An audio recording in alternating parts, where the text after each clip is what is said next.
अस्सलाम वालेकुम। आज की क्लास में खुशामदीद। आज हम अपने अरेज़ के पिछले टॉपिक को ही कंटिन्यू करेंगे और पिछले टॉपिक में हमने पढ़ा क्या क्या कुछ था। पिछले सेशन में हमने डिस्कस किया था कुछ बेसिक कॉन्सेप्ट्स अरे के और उस अरे की इम्प्लीमेंटेशन C++ के अंदर। आज हम लोग दो फेजेस में आज के सेशन में डिवाइड किया है। पहले फेज़ के अंदर हम लोग अरेज़ के कुछ एडवांस कॉन्सेप्ट्स को कवर करेंगे, जिसमें हम लोग बात करेंगे मल्टी डायमेंशनल अरे की और उस मल्टी डायमेंशनल अरे को किस तरह से हम लोग इम्प्लीमेंट कर सकते हैं। और सेकंड फेज़ में हम लोग फंक्शंस की बात करेंगे और हम लोग सीखेंगे कि फंक्शंस को किस तरह से हम लोग अरेज को फंक्शन के अंदर पास किया जा सकता है। So passing values to a function using an array, ये कॉन्सेप्ट हमारा होगा जो हम लोग सेकंड फेज में डिस्कस करेंगे। तो बिस्मिल्लाह करते हैं। सबसे पहली बात मल्टी डायमेंशनल अरेज की। हम अपने पिछले सेशन में हमने डिस्कस किया था कि जब भी हम लोग कोई अरे डिक्लेयर करते हैं तो अरे जो है वो मेमोरी के अंदर एक सीक्वेंस के साथ मेमोरी को ऑक्यूपाई कर लेता है।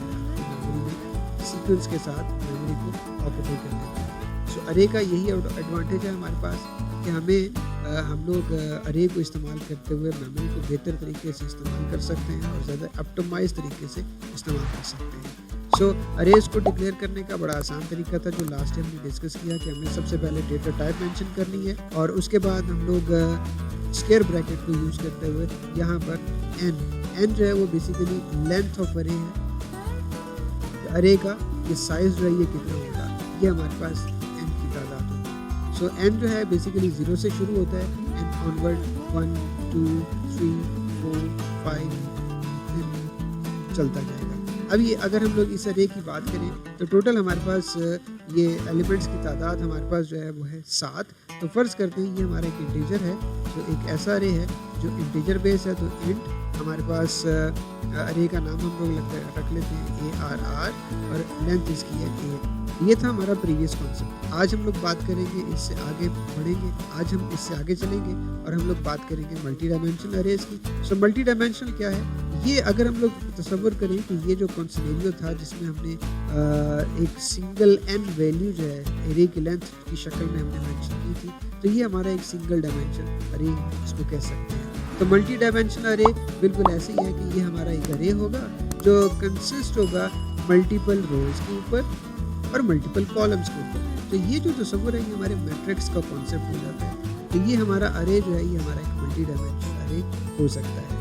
फॉर एग्जाम्पल अगर हम लोग यहाँ पर एक मल्टी डायमेंशनल अरे डिक्लेयर करें तो उसका तरीकाकार क्या होगा। सिंटैक्स बड़ा आसान सा है। हम लोग लिखेंगे डेटा टाइप अगेन, हमें यहाँ पर मेंशन करना है इसमें इसकी रोज क्या है और इसके कॉलम्स की तादाद क्या है। सो फर्ज करें, हम लोग कहते हैं इसमें सबसे पहले हम लिखेंगे हमारी रो और दूसरे नंबर पे हम लोग लिखेंगे हमारा कॉलम। सो ये दो चीज़ें हमें मेंशन करनी है। So that would be N and that would be also N. ये नंबर ऑफ रोज है और ये नंबर ऑफ कॉलम्स है। तो हम लोग किस तरह से डिक्लेयर कर सकते हैं, यहाँ पर सिंटेक्स हम लोग बनाते हैं तो इससे ज़्यादा वाज़ेह तरीके में इससे हमें समझ आ जाएगी। सो मैं यहाँ पर एक अरे डिक्लेयर करने जा रहा हूँ। सो अज्यूम करते हैं कि हम लोग एक इंटीजर बेस अरे डिक्लेयर करने जा रहे हैं और अरे हमारे पास ARR होगा और स्क्वायर ब्रैकेट है हमारे पास। सबसे पहले हम लोग कॉलम्स लिखेंगे। कॉलम हमारे पास है 0 1 2 एंड 3। तो टोटल लेंथ हमारे पास कितनी होगी, टोटल लेंथ हमारी it will be considered as 4 elements. और इसी तरह हम लोग इधर कॉलम्स की मेंशन करेंगे 0 1 2 3 एंड 4। सो 4 एलिमेंट्स हमारे पास दूसरी तरफ भी, लेकिन including 0 we have totally 5 elements, 5 elements in single row. तो ये जो कॉन्सेप्ट है ये हमारा एक मल्टी डायमेंशनल अरे है हमारे पास यहाँ पर है। इसी को मैं आगे कंटिन्यू करता हूँ। हमारे पास है जी फॉर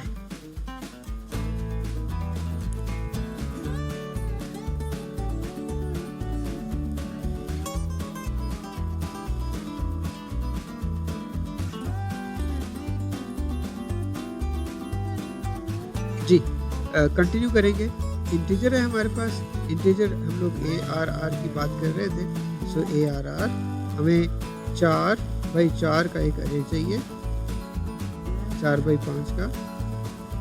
तो अब मैं इसको किस तरह से इस्तेमाल करूँगा, मुझे इसके रोज और कॉलम्स को इस्तेमाल करना है तो मुझे अगेन लूप्स की ज़रूरत है। तो मैं यहाँ पर चूँकि नॉन वैल्यूज़ है तो मैं यहाँ पे फार का इस्तेमाल करूँगा। मैंने इसके रोज़ की ट्रावर्सल के लिए मैंने पहला लूप लिखा, for int i that is equal to 0 and i is less than, ये 4 है तो 4 हमने यहाँ पर लिख दिया। उसके बाद नेक्स्ट आगे बढ़ते हैं। हमारे पास इसको स्टार्टिंग से एंड तक पहुँचने के लिए इंक्रीमेंट देना पड़ेगा, तो ये हमारे पास इंक्रीमेंट, ये हमारी रोज़ की ट्रावर्सल हो गई है।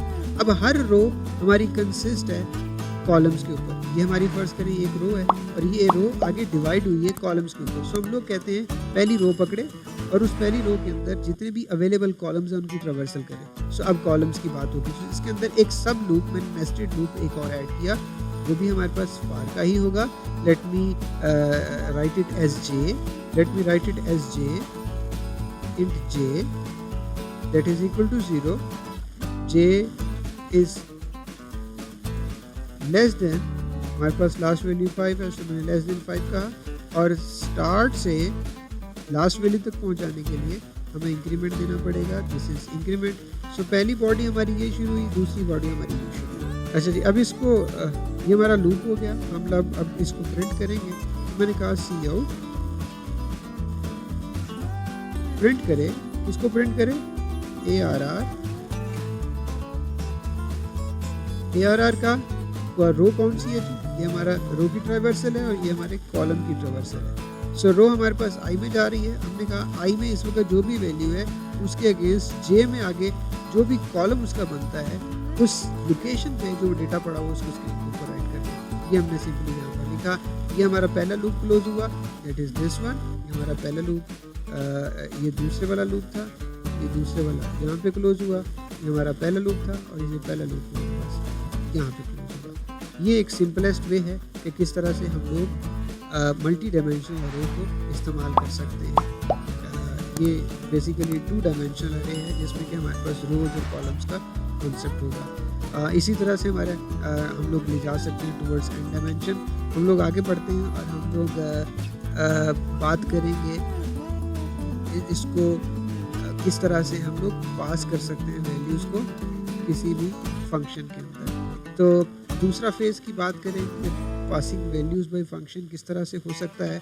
तो लेट्स से हमने बात की थी कि हम लोग फंक्शन को कॉल करते हैं। फ़र्ज़ करें हमारे पास एक सम के नाम से फंक्शन है और हम लोग इस सम को 2 वैल्यूज़ देना चाहते हैं। एक वैल्यू हमारे पास है जी लेट्स से x और y है और हम चाहते हैं कि ये 2 वैल्यू को एक्सेप्ट करें और उनको आगे प्रोसेस करें। तो इसके अगेंस्ट ये हमारी फंक्शन कॉल कहलाएगी। अच्छा, ये जो हमने फंक्शन कॉल की है साथ ही इसको यहाँ पर ये वैल्यू पास हो रही है, पासिंग वैल्यूज। ठीक हो गया। अब हमने करना क्या है, हम जब इस फंक्शन को लिखते हैं, इसको डिक्लेयर करते हैं, तो हम क्या लिखते हैं, हम लिखते हैं इंट, could be int और void, और उसके बाद हमारे पास सम फंक्शन है और सम में हमने 2 वेरिएबल ले लिए, that would B int a और इंट b। ये चीज़ हम लोग डिस्कस कर चुके हुए हैं कि पहले वेरिएबल की वैल्यू पहले को पास हो जाएगी, दूसरे की वैल्यू दूसरे को पास हो जाएगी। सो अब चीज़ें वही हैं और हमें वो a और b के नाम से मिल रही है। तो हमने कहा सी आउट क्या करें, a को b से प्लस करे और आपको रिजल्ट दे दे। तो ये आपके पास सम फंक्शन पूरा हो गया। सिंपली इसका ये काम है।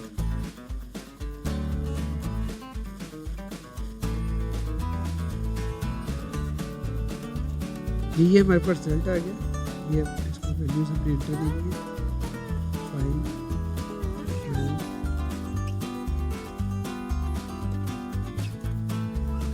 9। अच्छा, अब इसकी कोड को जरा एग्जीक्यूट करके देखते हैं कोड काम किस तरह से कर रहा है। तो सबसे पहले हमारा मेन फंक्शन शुरू हुआ। मेन फंक्शन में मार्क्स के अंदर हमने ये मार्क्स स्टोर कर दी है।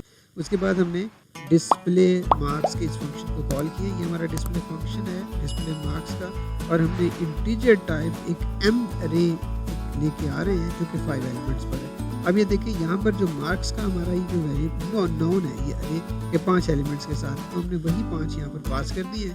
और हमने अब चूँकि हमारे पास पता है कि ये कितनी दफ़ा चलेगा, तो हमने इस लूप को 1 to 5 रखा ताकि 0 को इसमें शामिल करें और उतनी ही वैल्यूज़ मांगे, उतनी वैल्यूज़ प्रिंट करें जितनी कि हमने जितने कि इसके अंदर नंबर ऑफ एलिमेंट्स हैं। सो ये है हमारे पास तरीक़ाकार कि किस तरह से हम लोग इस्तेमाल कर सकते हैं अरेज को और किस तरह से उन अरेज को फंक्शन के अंदर वैल्यू पास कर सकते हैं, यानी अरे को as a value passing reference हम लोग इस्तेमाल करें। उम्मीद है कि आपको इसकी समझ आई होगी। इंशाल्लाह नेक्स्ट लेक्चर में मुलाकात होगी।